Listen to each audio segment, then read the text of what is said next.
Right, so hey everyone and welcome back to another budget photography video.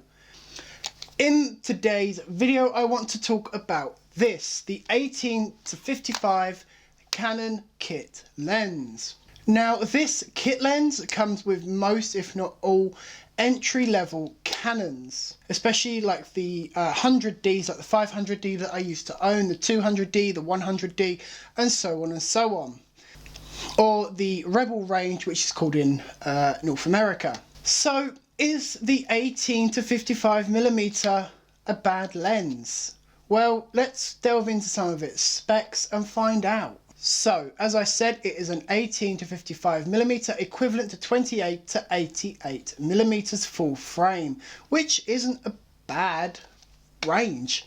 28mm to 88mm, it's not bad. It's an f3.5 to 5.6, which is okay. You're going to get some background blur in portraits and you're going to get some bokeh balls, but they're not going to be very nice. And even wide open f3.5 and in low light this lens won't perform very well, even wide open at f3.5. So you are going to have your ISO cranked up to 1600, if not maybe more in lower light situations. Now, the main problem with this lens is it is now getting fairly old. And this lens is now really starting to show its age with its autofocus motor that is loud and has a lot of autofocus hunting. Now, when I say loud, I don't just mean like loud, I mean...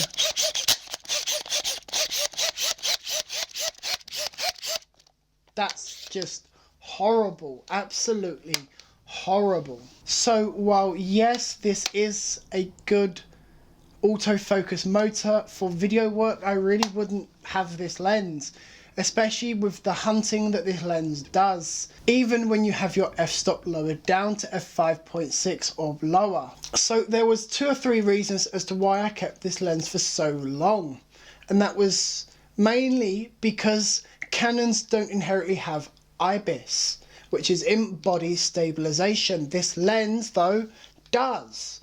It has stabilization, so which means if you are vlogging with it on a Canon camera, the shots look nice and steady.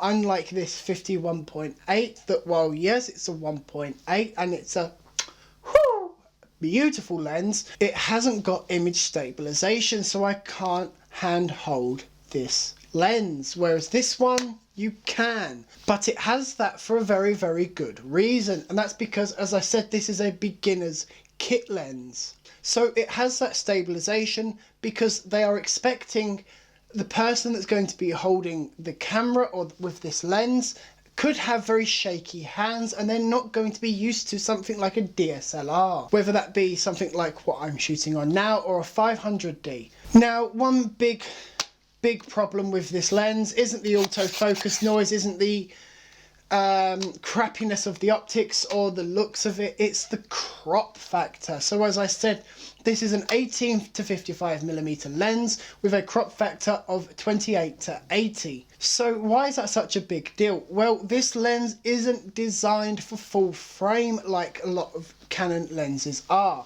This is an EFS lens, which means it is a crop censored lens. So the little piece of glass at the back just there is even smaller than a normal EF lens. So even if I did want to mount this lens onto this camera, I couldn't, because it has a little piece of plastic right next to the connectors stopping that. So you can only use this lens on a beginner camera, mainly because, as I said again, it is a beginner's lens, and that is exactly where it should stay, as a beginner kit lens. You can pick these up for about £30 now, second hand in the UK, and I think they're a little bit more brand new. Now, Canon have recently made a change from EF mounts to RF mounts, which is their DSLR range and the mirrorless range. Now, the only problem with that is the fact that in the mirrorless RF corner,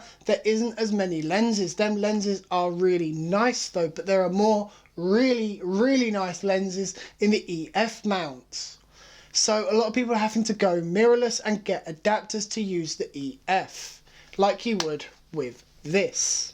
So what would I really advise this for? Well, you can use this for vlogging. I used to use this for vlogging and shooting main videos. It is not the best in quality, but it will do the job. That's all I've really got to say on this lens. It's an okay lens. And that's it. Anyway guys, thanks for joining me in this video, and I hope to see you in the next one.